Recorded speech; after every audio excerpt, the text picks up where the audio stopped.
Hello everyone, मैं अनुज सिंह पाल आप सभी का अपने YouTube channel UPSC NCERT expert पर स्वागत करता हूं। दोस्तों, आज के इस छोटे से सेशन में आपको भगवान शिव, साथ ही साथ उनका तांडव नृत्य और उसकी मूर्तियां जो हमें पल्लव से लेकर चोलों तक बनती हुई मिलती हैं, ठीक है, इसके बारे में आप जानेंगे। साथ ही साथ यहाँ पर हम थोड़ा इंट्रोडक्शन करते हुए आगे बढ़ेंगे और फिर लास्ट में ये जो आप मूर्ति अपनी स्क्रीन पर देख रहे हैं, इसके एक एक फीचर्स के बारे में, इसकी विशेषताओं के बारे में आपको बारीकी से बताया जाएगा। अब हम इस टॉपिक की थोड़ी आवश्यकता के बारे में जान लेते हैं कि ये टॉपिक आपके लिए क्यों जरूरी है। तो दोस्तों, यहाँ से ऑलरेडी प्रश्न बन चुका है, ये भी पूछा जा चुका है कि इस मूर्ति में भगवान शिव के कितने हाथ हैं। और साथ ही साथ दोस्तों, ये जो चोलों की मूर्तियाँ हैं, कांस्य मूर्तियाँ हैं, ये पूरे विश्व के अंदर आदित्य हैं, इनके जैसा कोई नहीं है। ये आपके प्रीलिम्स और मेंस दोनों के लिए इंपॉर्टेंट है। और साथ ही साथ ये जो लेक्चर है दोस्तों, छात्रों के लिए इंपॉर्टेंट है और साथ ही साथ उन लोगों के लिए भी जरूरी है जो इतिहास में रुचि रखते हैं, जो भारतीय इतिहास को जानना चाहते हैं। तो मेरे सभी लेक्चर इन सब चीज़ों को आधार बनाकर बनाए जाते हैं, ठीक है। तो दोस्तों, अगर आपने मेरे चैनल को अभी तक सब्सक्राइब नहीं किया तो सब्सक्राइब कर लीजिए। साथ ही साथ वीडियो को लाइक, शेयर और कमेंट करना मत भूलिएगा। साथ ही साथ दोस्तों, आपको बेल आइकन को जरूर प्रेस करना है, क्योंकि अगर आप उसे प्रेस नहीं करेंगे तो आपको आने वाली वीडियो की अपडेट समय से नहीं मिलेगी, ठीक है। अगर आप बेल आइकन को प्रेस कर लेंगे तो उसके बाद आपको सभी वीडियो की अपडेट समय से प्राप्त होती रहेगी। तो चलिए आज के इस छोटे से सेशन की शुरुआत करते हैं और स्टार्टिंग करते हैं हम भगवान शिव से। दोस्तों, आगे बढ़ने से पहले थोड़ा जान लीजिए कि भगवान शिव को आपने अलग अलग रूपों में देखा होगा। वो कभी साधना में दिखते हैं, तपस्वी के रूप में दिखते हैं, योगी के रूप में दिखते हैं, लेकिन यहाँ पर उनका जो रूप है वो अलग ही है, ठीक है। उसमें वो एक अपने रौद्र रूप में दिखाई देते हैं। दरअसल जो नटराज है वो भी शिव जी का ही एक नाम है, जिसमें वे सबसे उत्तम नर्तक माने गए हैं, ठीक है। दोस्तों देखिए, भगवान शिव के बारे में जो कुछ भी बताया जाता है वो एकदम से उत्तम होता है, क्योंकि वो जब साधना करते हैं तो उसमें लीन हो जाते हैं। जब नृत्य करते हैं तो माना जाता है कि उनके जैसा भी कोई नृत्य नहीं कर सकता है, ठीक है।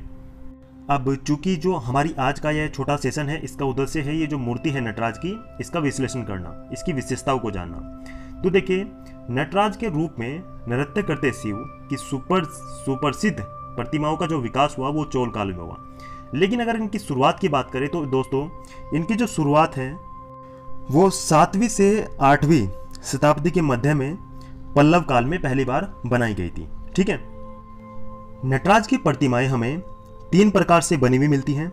एक, जो वे पत्थर की बनाई गई हैं, दूसरी जब वो काष्ठ की बनाई गई हैं, और तीसरी जो कांस्य की बनाई गई हैं। दुनिया में आज जो सबसे प्रमुख और सबसे प्रसिद्ध है वो है कांस्य की बनी हुई नटराज की मूर्तियां, जो आप अपनी स्क्रीन पर देख रहे हैं, ठीक है। अब इसमें थोड़ा और जान लीजिए कि भगवान शिव के जो तांडव के 2 स्वरूप हैं। पहला उनका क्रोध का परिचारक है, प्रलयकारी है, जिसे रौद्र तांडव कहते हैं, ठीक है। लेकिन दूसरा जो तांडव है वो आनंद प्रदान करने वाला है, अर्थात जिसे आनंद तांडव कहते हैं, ठीक है। पर ज्यादातर जो लोग हैं वो तांडव शब्द को शिव के क्रोध का पर्याय ही मानते हैं, ठीक है। इसमें जो रौद्र तांडव करने वाले शिव हैं उन्हें रुद्र शिव कहा गया है, और साथ ही साथ जो आनंद तांडव करने वाले शिव हैं उन्हें शिव नटराज कहा गया है, ठीक है।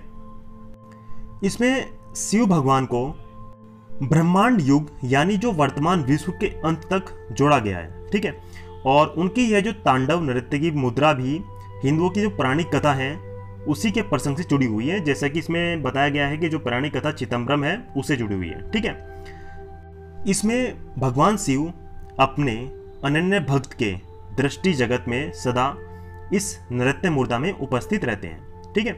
और जैसे कि मैंने आपको बताया था कि जो पौराणिक है, पौराणिक कथा चिदंबरम से यह जुड़ी हुई है, इसलिए शिव को विशेष रूप से इसी रूप में पूजा जाता है। इसके अलावा देखिए, भारत में शिव के अनेक अनेक रूप हैं, लिंग एक रूप है, ठीक है। और बहुत सारे इनके दर्शन हैं, बहुत सारे मत हैं। भारत में डिफरेंट रूप से भगवान शिव को पूजा जाता है, लेकिन यहाँ पर तांडव की मुद्रा में इनको पूजा जाता है। अब आगे बढ़ते हैं और थोड़ा और इसके बारे में जान लेते हैं। देखिए, भगवान शिव को नृत्य कला का अधिष्ठा देवता माना जाता है, क्योंकि मैंने आपको पहले बता दिया कि भगवान शिव जिस भी रूप में दिखाए गए हैं, अगर वो योगी के रूप में दिखाए गए हैं तो वो साधना में विलीन रहते हैं, लेकिन जब वो नृत्य करते हैं तो माना जाता है कि उनके जैसा नृत्य इस धरती पे कोई नहीं कर सकता है, ठीक है। नटराज शिव जी का ही नाम है, जिसमें वह सबसे उत्तम नर्तक माने गए हैं, ठीक है। ये बात आप याद रखिएगा, नटराज का जो नटराज है वो शिव का ही नाम है, लेकिन नटराज जो प्रदर्शित करता है उनकी नृत्य मुद्रा को प्रदर्शित करता है, ठीक है। और साथ ही साथ नटराज जो शब्द है ये दो शब्दों के समावेश से बना है, एक नट जिसका मतलब होता है कला और दूसरा होता है राज। इस स्वरूप में शिव कलाओं के आधार हैं। शिव तांडव नृत्य इसका सबसे प्रसिद्ध है। तो अब तक हमने थोड़ा सा डिस्कस किया है शिव और शिव तांडव के बारे में, ठीक है। अब हम आगे बढ़ते हैं और ये जो मूर्ति है, कांसे की मूर्ति है, हम इसकी एक एक चीज को बारीकी के साथ समझते हैं। सबसे पहले हम बात करते हैं इसमें शिव की कितनी भुजाएं हैं। तो देखो दोस्तों, ये जो मैंने आपको बोला है अभी भुजाओं के बारे में, तो भुजाओं का ऑलरेडी आपकी परीक्षा में प्रश्न बन चुका है, ठीक है। वहां पर पूछा जा चुका है कि जो नटराज की शिव प्रतिमा है उसमें शिव की कितनी भुजाएं हैं। तो सबसे पहले यहाँ पर आप नोट कर लीजिएगा, भगवान शिव की यहाँ पर 4 भुजाएं हैं, ठीक है। चारों भुजाओं में क्या क्या उनके हाथ में है, किस मुद्रा में है, वो भी हम आगे बताएंगे। लेकिन आगे बढ़ने से पहले सबसे पहले आप इस पिक्चर की सबसे मोटी चीज को देखिएगा, ठीक है। इसमें आप एक गोलाकार आकृति देख रहे हैं। तो दरअसल ये जो गोलाकार आकृति है ये अग्नि है, ठीक है। अब आप देखिएगा कि भगवान शिव को चारों ओर से अग्नि ने घेरा हुआ है, जो कि यहाँ पर किस चीज का प्रतीक है, अग्नि यहाँ पर विनाश का प्रतीक है। देखिए हर एक चीज को आपको जानना है, ठीक है, कि अगर चारों ओर अग्नि बनाई गई है जिसने भगवान शिव को घेरा हुआ है तो वो किस चीज का प्रतीक है, ये भी आप जान लीजिए, अग्नि यहाँ पर विनाश का प्रतीक है, ठीक है। अब आगे बढ़ते हैं और इसकी जो दूसरी विशेषता है उस पर ध्यान कीजिएगा, ठीक है। तो अग्नि कंप्लीट हो गया है। इसके बाद आप सबसे नीचे देखिएगा, भगवान शिव के पैर के नीचे एक व्यक्ति को दिखाया गया है। दरअसल ये जो व्यक्ति है इसे बोना व्यक्ति बोला गया है, जिसका नाम है अपस्मार। ये अपस्मार एक दैत्य था जो अज्ञान का प्रतीक था, ठीक है। अर्थात यहाँ पर भगवान शिव ने अज्ञान का जो प्रतीक है दैत्य अपस्मार, उसको अपने पैर के नीचे दबाया हुआ है, ठीक है। इस प्रकार से भगवान यहाँ पर जो अज्ञान का प्रतीक है उसे अपने पैर के तले दबाकर उसका विनाश करते हैं, ठीक है। अब दूसरे पैर की तरफ देखिए, जो कि नृत्य मुद्रा में है, अर्थात डांसिंग पोज में है। ये पैर डांसिंग पोज में ऊपर की ओर उठा हुआ है, ठीक है। इसका कोई ज्यादा विशेष महत्व नहीं है, केवल डांस को प्रदर्शित कर रहा है। अब भगवान शिव के हाथों की ओर देखिए, ठीक है। यहाँ पर भगवान शिव के 4 हाथ हैं। सबसे पहले आप दाहिने हाथ को देखिए, जो मुख्य दाहिना हाथ है वो अभय हस्त मुद्रा में है।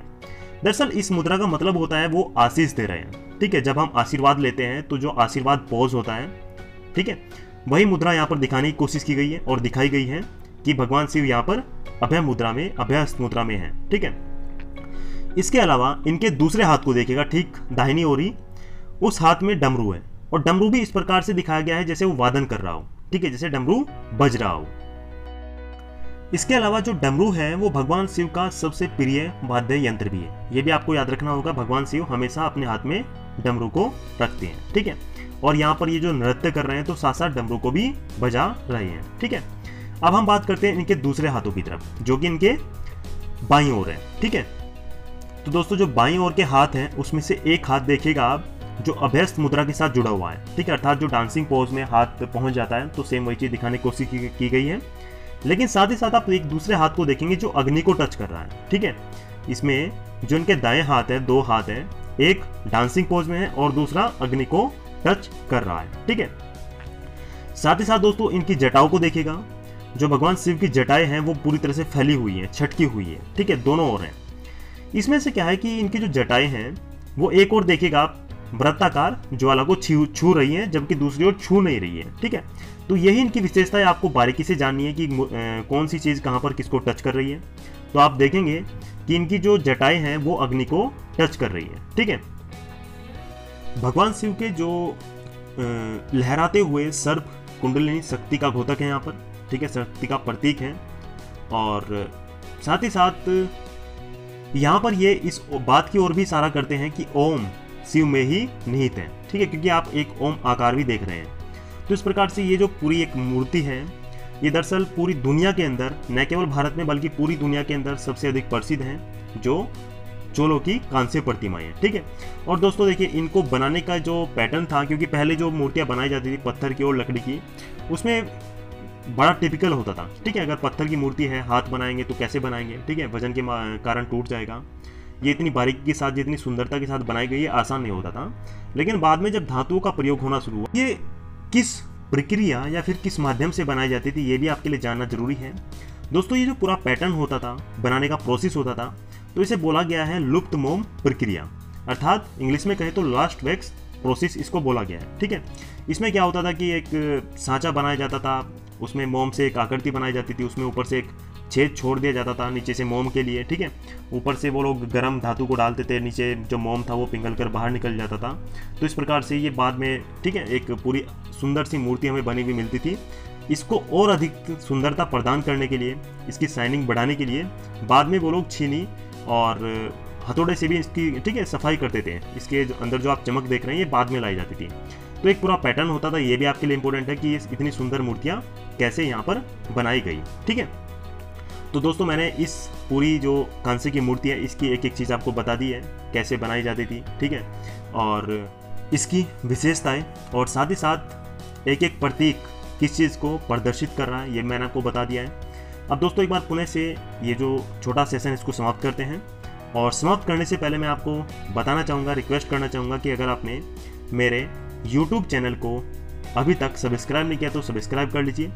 साथ ही साथ वीडियो को लाइक, शेयर और कमेंट करना मत भूलिएगा, और बेल आइकन को भी जरूर दबाइएगा।